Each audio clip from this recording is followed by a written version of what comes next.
Assalamualaikum warahmatullahi wabarakatuh. Bismillah, alhamdulillah, wassalatu wassalamu ala rasulillah, wa ba'd. Semangat pagi anak-anakku sekalian, para pembelajar pada mapel pendidikan agama Islam dan budi pekerti. Pada video ini anak-anak sekalian akan belajar menambah wawasan tentang tema operasi plastik yang marak dilakukan dalam masyarakat kita, khususnya masyarakat umat Islam.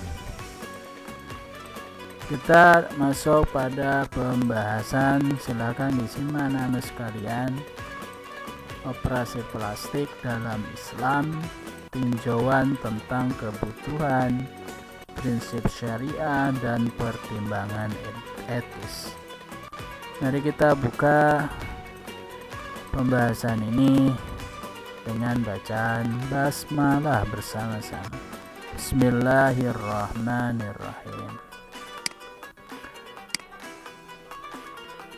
Latar belakang operasi plastik sebagai salah satu cabang ilmu kedokteran terus mengalami perkembangan pesat seiring dengan kemajuan teknologi medis.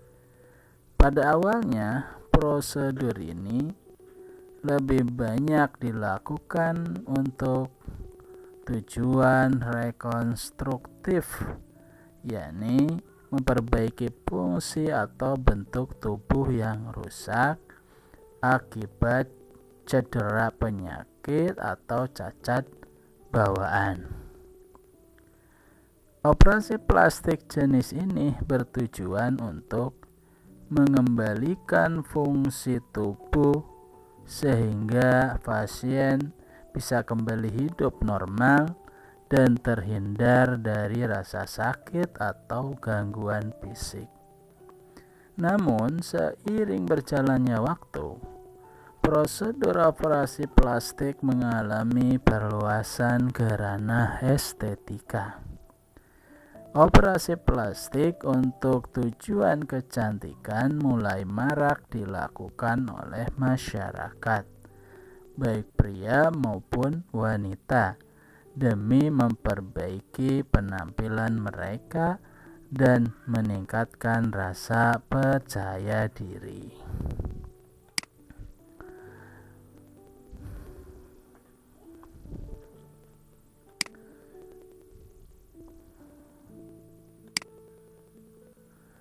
Fenomena maraknya operasi plastik estetika, terutama di kalangan selebriti, memunculkan dilema etis dan hukum di kalangan umat Islam.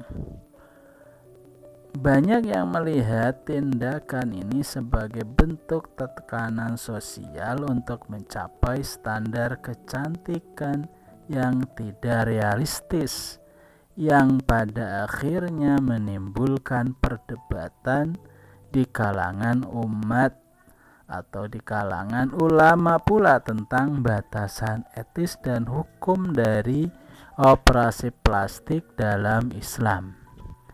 Di sisi lain, operasi plastik rekonstruktif yang bertujuan untuk memperbaiki cacat atau kelainan tubuh dianggap diperbolehkan dan bahkan dianjurkan jika membantu seseorang menjalani kehidupan yang lebih baik tanpa rasa sakit dan tekanan psikologis akibat kecacatan.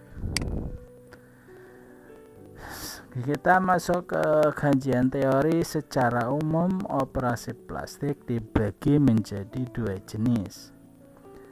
Pertama, operasi yang bertujuan untuk memperbaiki fungsi atau struktur tubuh yang rusak akibat kecelakaan, cacat bawaan, atau penyakit.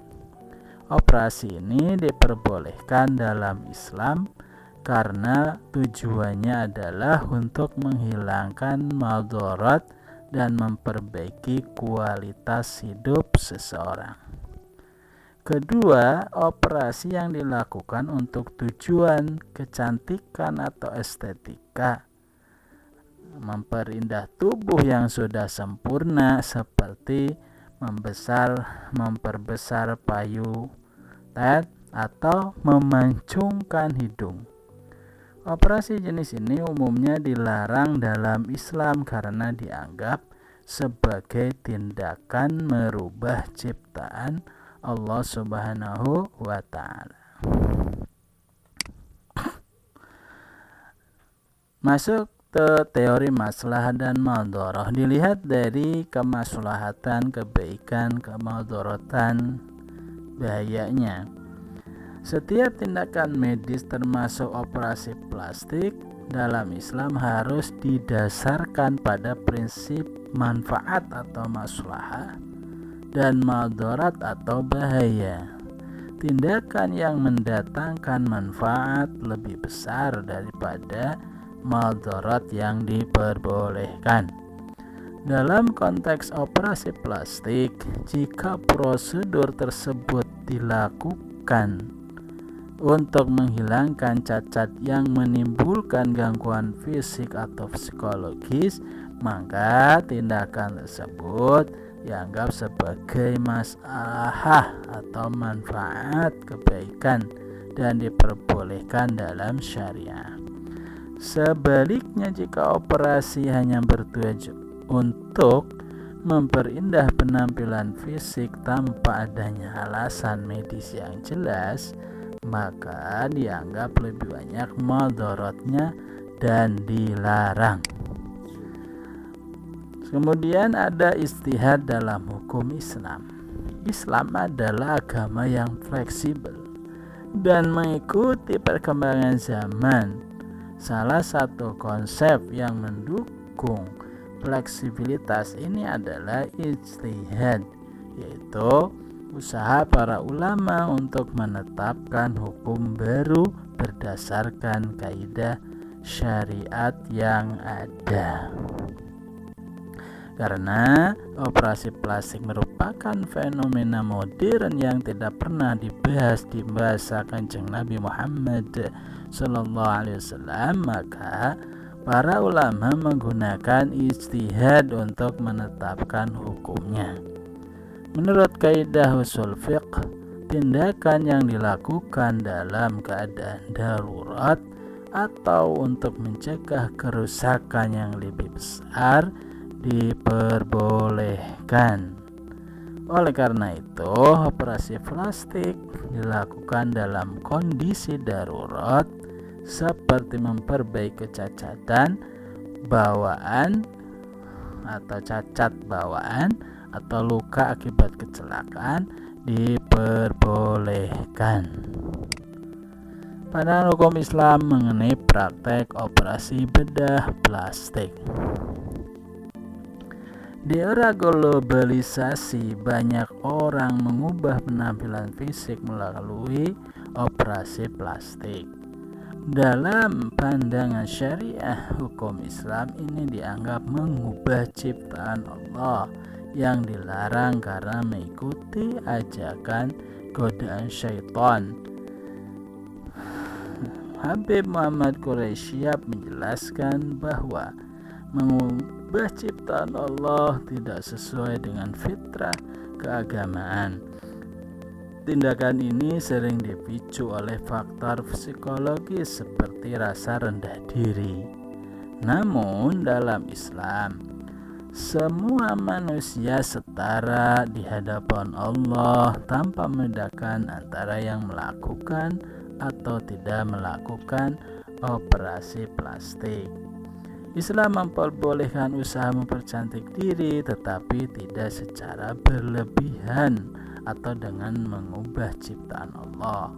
Meski Allah menyukai keindahan, tidak semua yang dianggap baik oleh manusia diterima olehnya.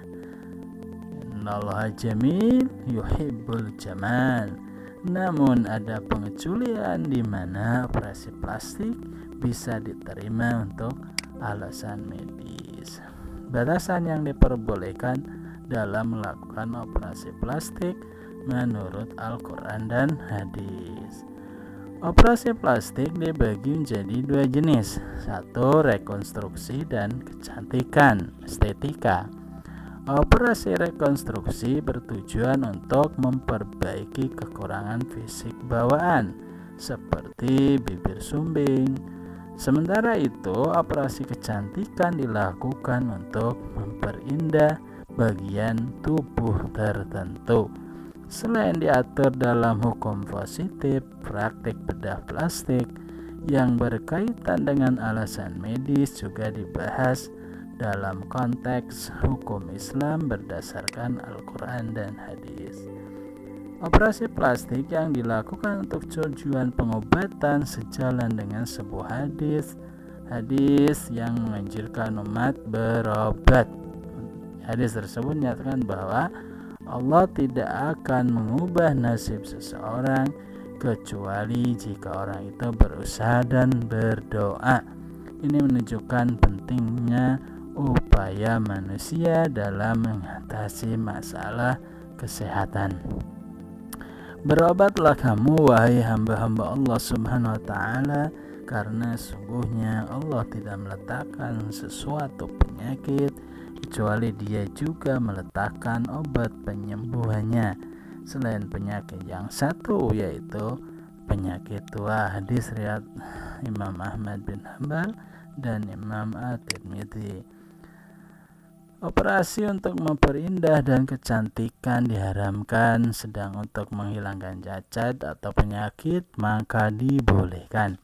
As-Syaukani menjelaskan, sabda Rasulullah SAW, kecuali karena penyakit zahir, maksudnya bahwa keharaman yang disebutkan yaitu jika dilakukan untuk memperindah penampilan bukan untuk menghilangkan penyakit atau cacat, karena semacam ini ya tidak haram, yaitu untuk apa? Menghilangkan penyakit. Batasan yang diperolehkan dalam melakukan operasi plastik menurut pandangan ulama di Indonesia. Batasan-batasan operasi plastik menurut pandangan ulama di Indonesia. 1. Operasi plastik untuk kesehatan. Nah, ini kan diperbolehkan ya. Terus kedua, penyempurnaan kelamin. Operasi plastik untuk penyempurnaan kelamin akibat kecacatan bawaan lahir juga diperbolehkan. Ya. 2. Merubah bentuk tubuh dilarang jika tujuan hanya untuk mempercantik diri tanpa alasan medis yang jelas. Ya, karena ini katanya dianggap, ini termasuk ya bukan katanya, pengubah ciptaan Allah yang dikategorikan haram. Tantangan di era modern. Umat Islam di era modern menghadapi tantangan besar terkait penampilan fisik, di mana tuntutan sosial sering bersinggungan dengan nilai-nilai agama. Tekanan dari media sosial menciptakan standar kecantikan yang tidak realistis, mendorong individu untuk mempertimbangkan operasi plastik demi diterima oleh masyarakat. Selain itu, generasi muda sering terjebak antara mengikuti tren modern dan mematuhi ajaran agama yang dapat menguji komitmen mereka. Tindakan atau tekanan untuk tampil sempurna juga berdampak pada kesehatan mental, seperti kecemasan dan depresi yang mengganggu kedamaian jiwa dan ibadah. Oleh karena itu, penting untuk memahami dan menerima diri sendiri serta mendukung lingkungan yang menghargai keberagaman atau keberagaman. Kesimpulan dan saran. Praktek operasi plastik dalam pandangan hukum Islam dipandang dengan hati-hati. Operasi plastik dianggap dilarang jika bertujuan untuk mengubah ciptaan Allah demi estetika semata. Sementara operasi yang dilakukan untuk alasan medis seperti memperbaiki cacat atau kondisi kesehatan diperbolehkan, ya.